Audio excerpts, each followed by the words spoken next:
Welcome to today's guided practice session. Thanks for joining me today. I'm working on something that I think is just so useful for really any instrumentalist, but we'll deal with it as pianists today because I know most of the people that are watching this are probably pianists. Before we get going here, just a little shout out here. This video is brought to you by Open Studio. Go to openstudiojazz.com.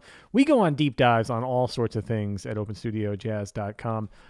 There's all kinds of courses where we take you to task with the things that we just kind of touch on here in YouTube. So go check that out. Okay, let's do it. So today I want to talk about bass lines. I was listening to the radio like I'm in olden times just the other day, and I heard Oscar Peterson's Night Train. Now, I don't know about you, but I've heard Oscar Peterson's Night Train album back to back, probably in the four figures. Like, I wouldn't be, if it were 1,000 times, that might not be an exaggeration. I've been listening to it since I was a teenager, and it's one of my faves. And so C-Jam Blues was on, and I was struck literally within the first chorus of the simplicity, the beauty, the grooviness, just the sheer joyful sound coming from the great Ray Brown, one of the greatest who ever did it on the bass. And really, what's amazing is the sophistication is in the simplicity of the bass lines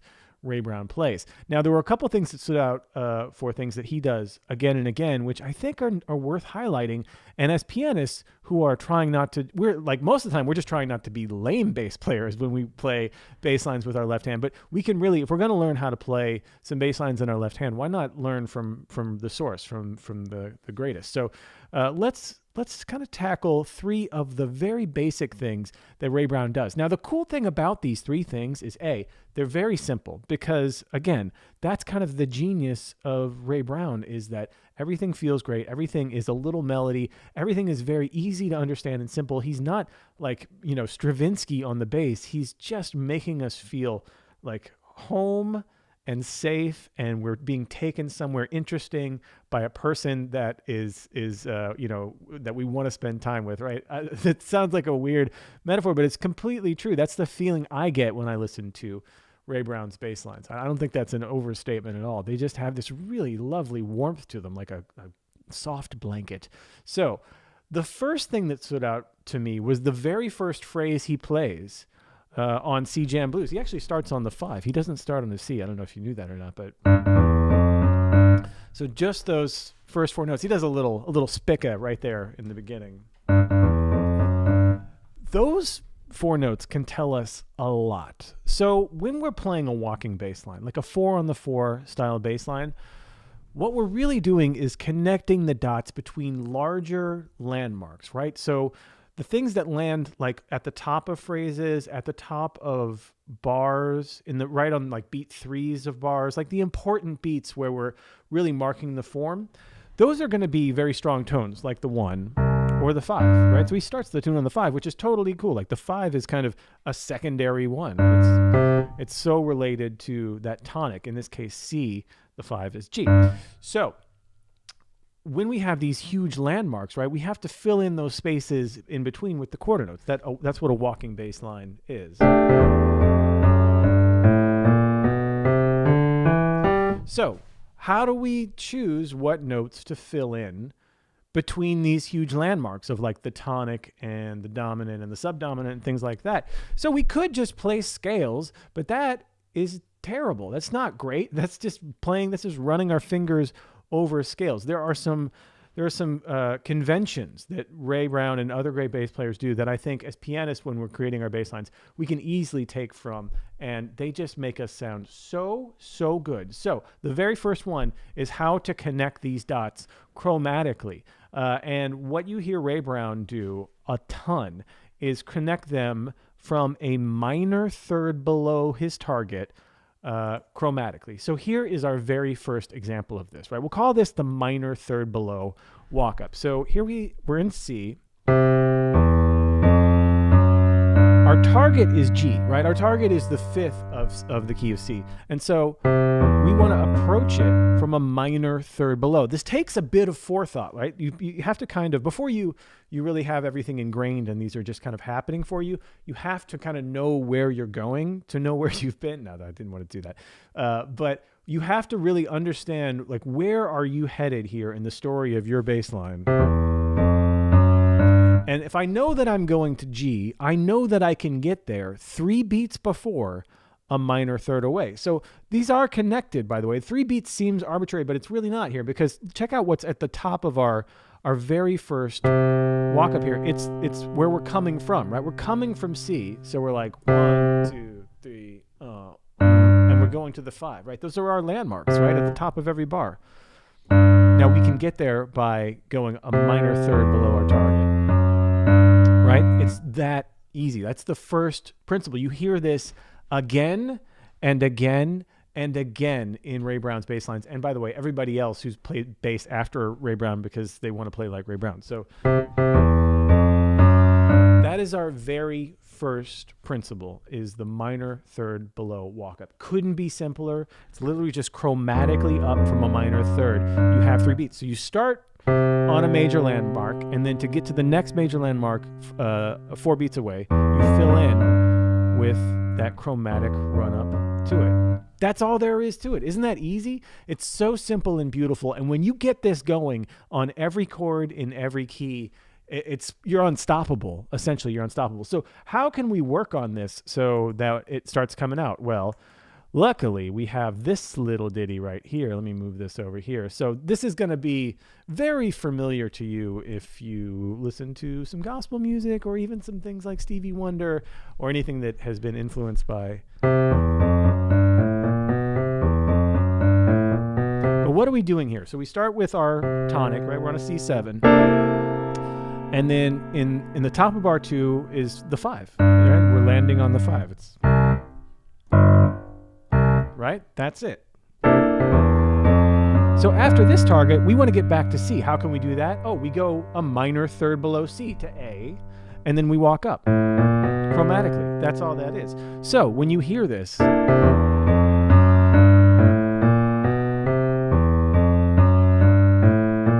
can literally practice that and practice finding these landmarks just like that, which is what we're going to do. I'll go a little bit slower right here. So play this with me. Now, a couple of keys to playing this. That was not a pun either. I'm sorry. The puns are effortlessly coming out. I'm not even having to try. They're just seeping out of me today, the puns. Okay, so one of the keys to this as keys players that we don't want to do is put like lame accents on 2 and 4, or try to be too spigot to do with it. We really want to practice. We want to be able to control these and play these nice and evenly, right? Really see if we can get a nice, solid time feel with an even dynamic level as we're doing these bass lines. So I want you to play this with me. We'll play it together first. We could just loop these 2 bars to start. And a couple things here as we go through this. See if you can make every quarter note here. We've got the click on 2 and 4. 1, 2, 3, 4. 1, 2, 3, 4. So that metronome track is like our hi-hat. So as we go through this, see if you can make every single note the same volume and the same duration as the one before. I mean, really make it even. If you can't control that duration and dynamic level, you're not going to be able to express yourself like that. You're not going to be able to express yourself with accents later. So let's get nice and even here. Play with me. 2, 3, 4. As even as possible. Same volume. Don't try to put anything on it. Just play it. The thing about these conventions, about these cliches, they work for a reason. And you don't have to think, you don't have to add a bunch of sprinkles to this. Just let this be what it is. It's beautiful.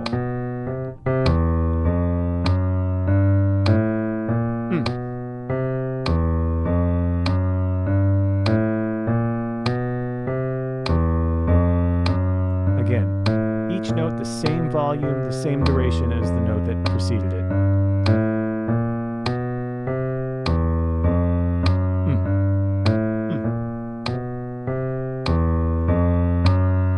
time.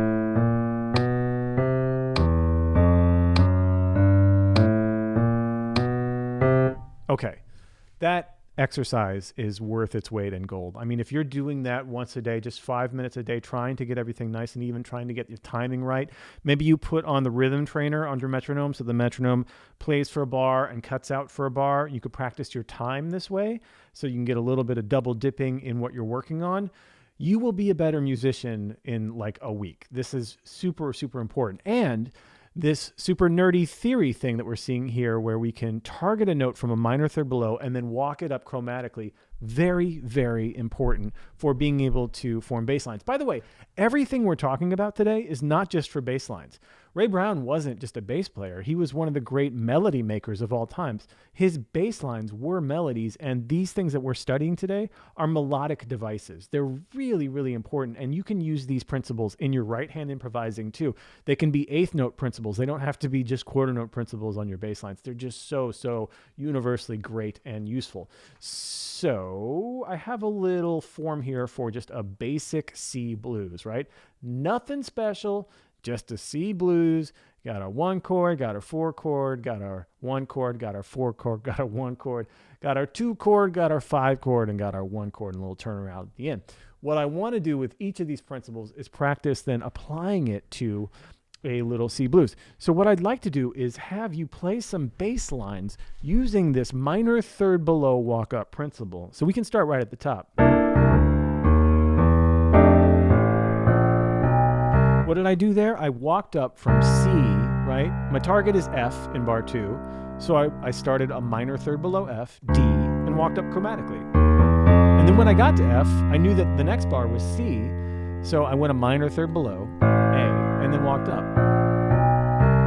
You could just stay here too if you wanted to. Sounds great. And then when I want to go back up to F, right? I start at C, because that's maybe the last bar before F. And then I go minor third below F, D, and I walk up to it. And then when I want to go back to C, maybe I kind of go through some scale work. Right? Well, what did I do there? I was on C. The bar before C, I hit C, and then I went a minor third below my target, D minor, which is B, and walked up chromatically. Now here, my target is G in the next bar, so I want to go a minor third below that, E. How many times have you heard this?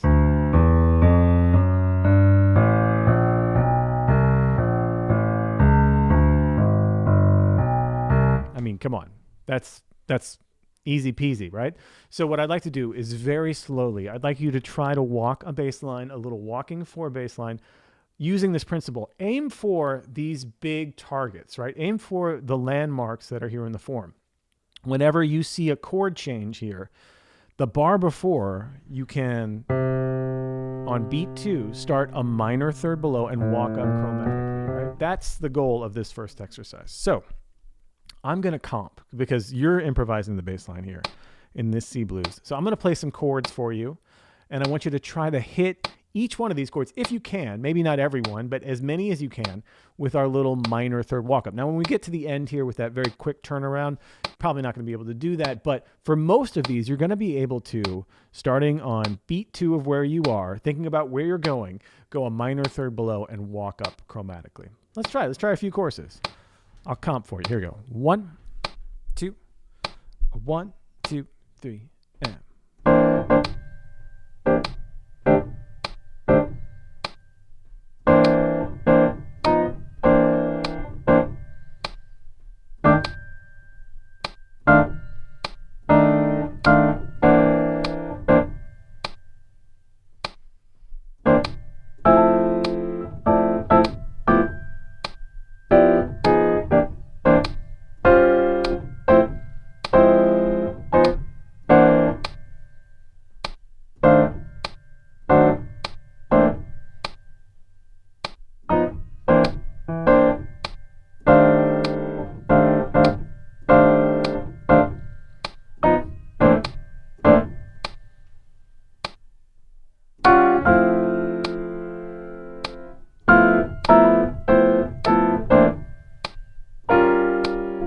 Keep going. 2 more choruses.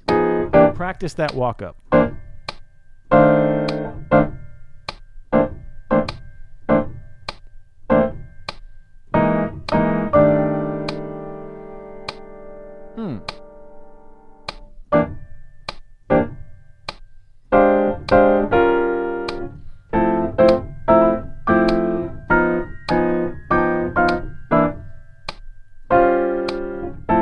One more. You got it.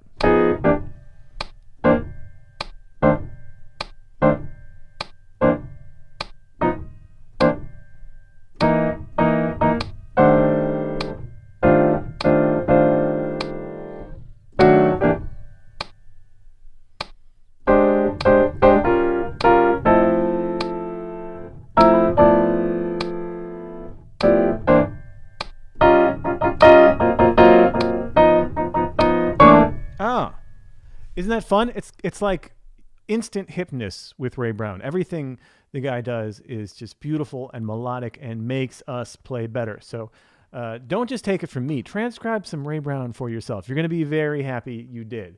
And if you're liking this kind of content, this kind of bassline, nuts and bolts stuff, go ahead and smash that like button for me and let me know what you want to see out of this channel. That's the only way really to know. So let's move on here. We're going to come back to this blues here as we add layers to this.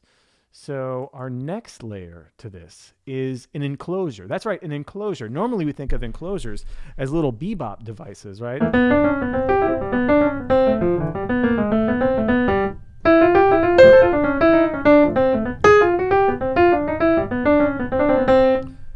But they can also be in bass lines, and it's something that we hear Ray play a ton of across Night Train, which, by the way, is just all blues tunes. So we get to hear him, I think, in one of his most beautiful melodic elements playing the blues. And he does enclosures all over this record, where he surrounds his target note. So again, just going back literally to that very first phrase, the first two bars of the tune, C Jam Blues. That's how he finishes, right? He starts with this. And then he gets back to C, which is the tonic, right, of C7, with an enclosure. Now, what's an enclosure? An enclosure is where we surround a target from below and above, or above and below in either one of those orders. And there's ways to do it chromatically and ways to run through it. He does very, of course, simple and beautiful versions of this. Now, there's a couple of melodic rules that you hear Ray follow. And by the way, not just Ray, but some of the greatest melody writers of all time, some rules that they can follow as they're writing their approach notes. So this enclosure is a half step below and a scale tone above. My man Bob DeBoo talks about this in his course, the building blocks of bass. But this enclosure is so special because we can literally approach any note from a half step below and a scale tone or a diatonic tone above, or vice versa. So even though this is like a C7 chord, and B flat is in the scale, not B natural, when we approach it, there's nothing that sounds wrong about that to my ear. If I play a C7 voicing over this, that sounds great because we know where that's actually, it's training our ear to know that it's going towards C. Right? That B it yearns to go towards C. B flat doesn't yearn to go towards C as much. It actually pulls the other one, pulls towards A. But even when we do an enclosure, even when we're not directly going to C, right? Man, that's so cool. So this is our other principle, is using these enclosures where the lower note is a half step below and the upper note is a scale tone above, which, by the way, is a simple melodic principle you can follow, again, with our right hand. If we were going to surround any note, half step below, diatonic above is a great guideline to follow. It's going to get you so far. So again, how can we practice this kind of on its own? Not even kind of. Wait, there's our blues. Hold on. There it is. So we can combine our minor third below walk up, right, which is what we were just working on, with our enclosure, and we can loop this. And this is very very, very similar to the first phrase of C Jam Blues. He just starts on G. But I thought if we wanted to loop this, we can.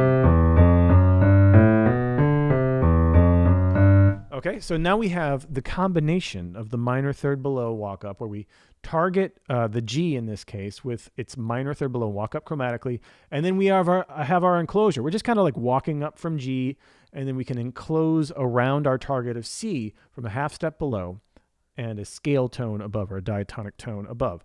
Let's do the same exercise. We're going to keep it nice and slow, and I'll play this with you. A C7, let's just loop this. And again, how to play this. Our goal in playing this is to make this nice and even in duration, nice and even in volume, so that every note is the same level. It's the same length, it's the same volume, right? We can add some fancy stuff to it later, but let's not get fancy in the beginning. Let's really try to control what we're doing here and make it feel good. That's the most important thing. Can we make this quarter note feel great? I think I can. I don't know about you. I'm gonna try. Here we go. 1, 2, 1, 2, 3, and let's just loop this.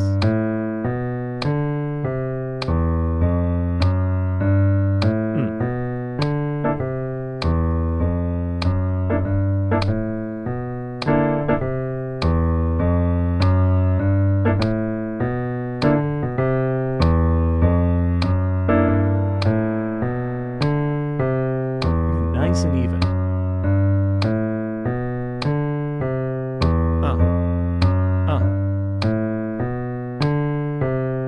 Every note the same volume. Control is our goal. Ooh, should be a t-shirt. Control is our goal. Rachel, get on that. Let's make some t-shirts.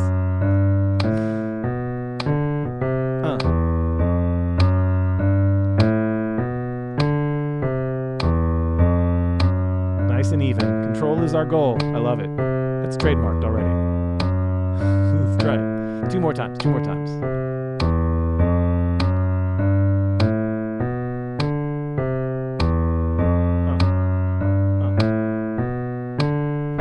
There it is. Okay, now let's put this in action, shall we? Let's bring back our C blues, right?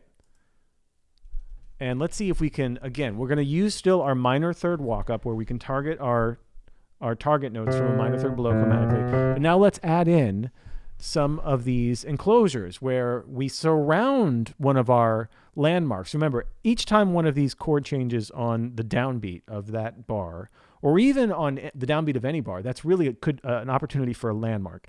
On those landmarks, we can surround those root notes, right? Those landmark notes from the half step below, diatonic tone above. So let's try doing both of those. It sound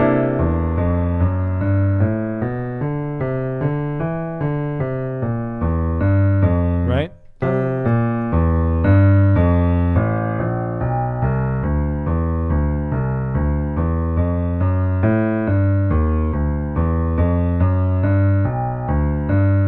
It's going to get good. So it's going to be difficult. It's going to be a little awkward to try to squeeze this in, but that's what practice is, right? As we try to do things that we can't already do.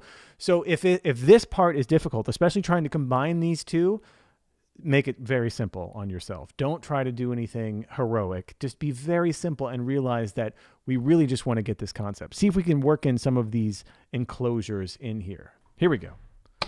Again, I'll play some chords. I'm going to comp for you. You play some super groove and bass lines, and focus still, even as you do this and you improvise, see if you can make it even. Nice, big, beautiful quarter notes that are kind of connected, not too connected, but not separate either. Even volume, even duration. Here we go. 1, 2, 1, 2, 3, and.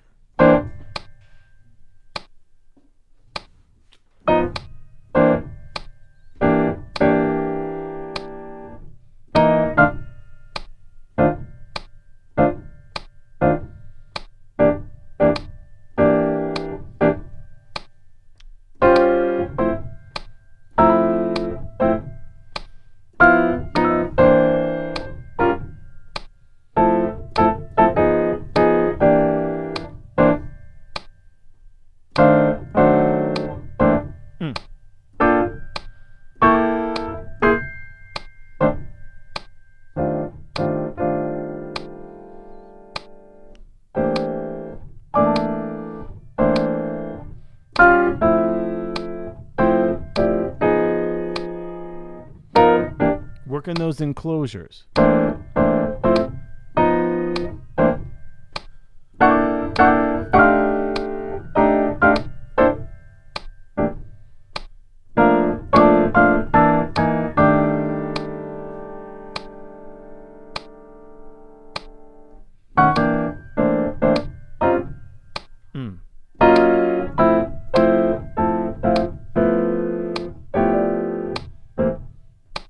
Two more times. You got it. Take your time. Work it.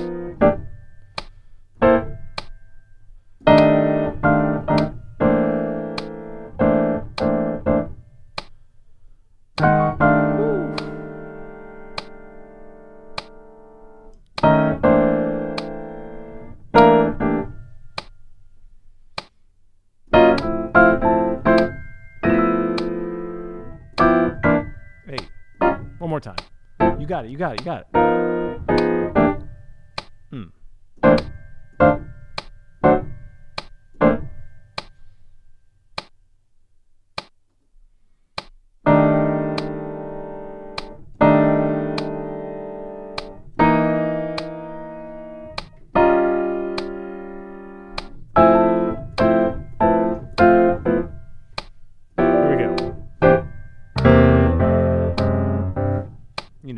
You know how it is. Isn't that fantastic? By the way, if you want to check out any of these voicings, I did a video a couple of weeks ago on Red Garland voicings. You can check out on the Open Studio YouTube channel. It's all about those kind of spread voicings. They're super fun. Okay, we have one more concept that we want to add to this. One more hack that we can get. It feels weird to say hack, but it's true. These are kind of like, they're such simple ideas, and it's like you can take it for granted. You can be like, oh, I got that. I just walk up chromatically, or I just surround it with an enclosure. But you actually do have to practice these. You can't just think about them and they're going to show up when you get to your solo piano gig and you want to walk some bass lines. You actually do have to work on them. So I want you to kind of consider that as they're easy concepts, all three of them, and they might be kind of hacks. You have to spend a little time with this. So let's do one more. And this is my favorite because it's so simple and it's such a signature element of Ray Brown's playing. And I love it so much. It's just repeated notes. It's repeated notes. This does a couple of things. First of all, it can solve a lot of timing issues if you're trying to connect the dots. And you realize I can repeat any note I want, but mostly he's repeating like really important landmark notes. It's great because it can solve some of these issues of where I have 3 beats to get to my target. If you can repeat a note, it's going to help you to be able to get some of those enclosures. But it does something else. You can, with a kind of a series of repeated notes as we have here, you can kind of imply almost like we're back in a 2-field. We're not really back in a 2-field, but because the actual pitch itself is changing every half note, right? It's almost like instead of where the pitch is changing in smaller increments.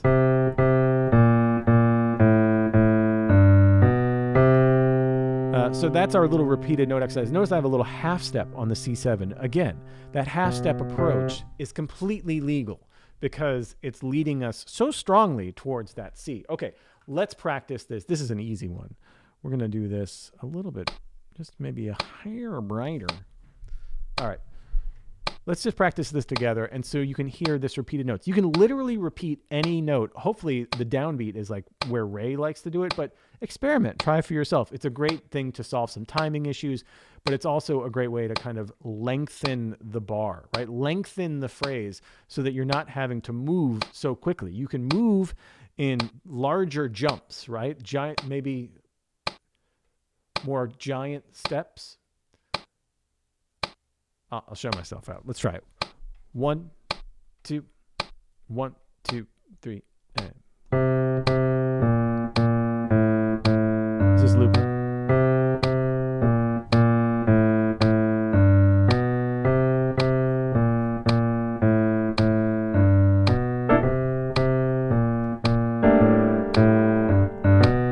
Again, we're trying to make each one of these quarter notes completely even, both volume and duration. let's see if we can line them up with our click track here, which is playing the role of hi-hat on 2 and 4.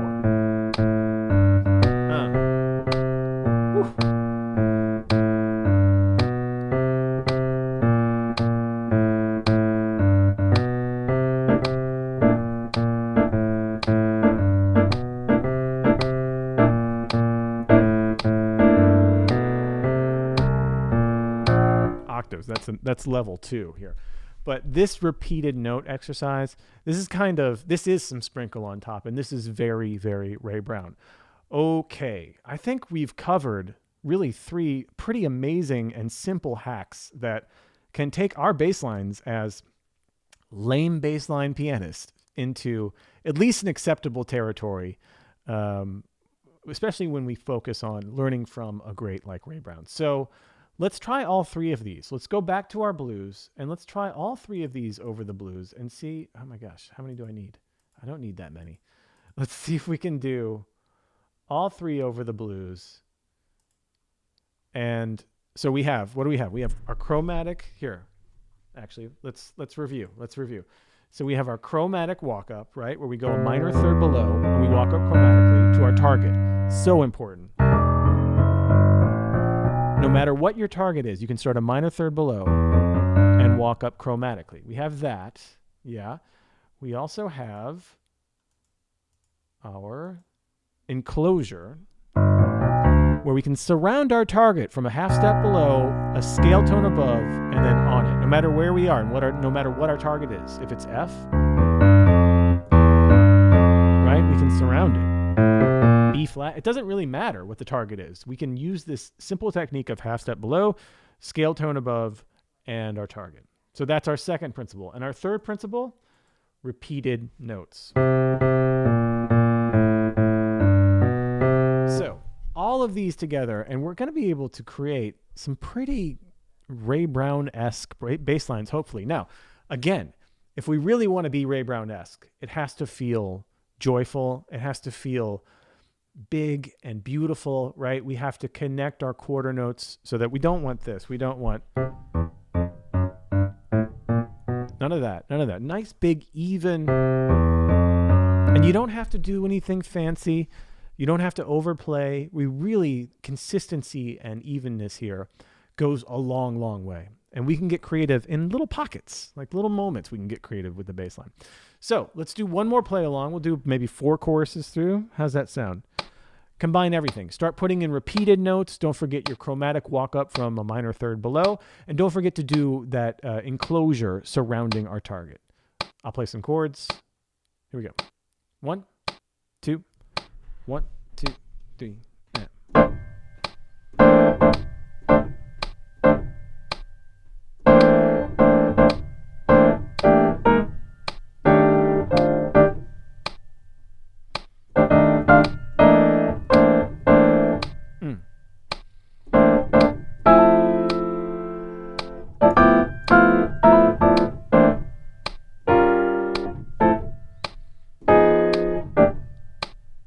You got it.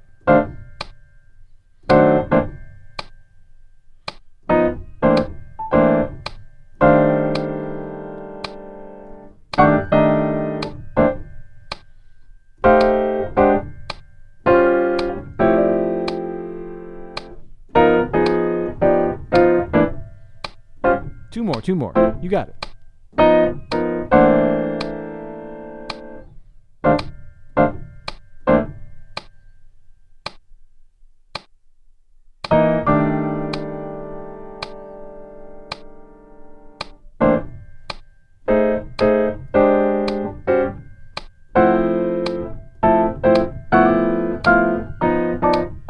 Hey.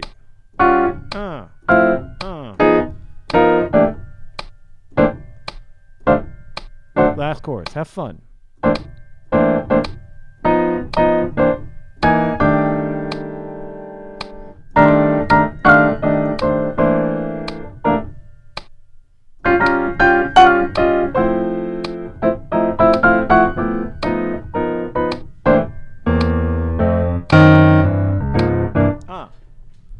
There it is. Some amazing, simple, beautiful tips from the greatest of all time, Ray Brown.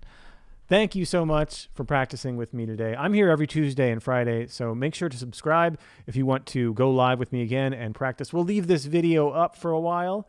Yeah, thanks everybody. Till next time, happy practicing.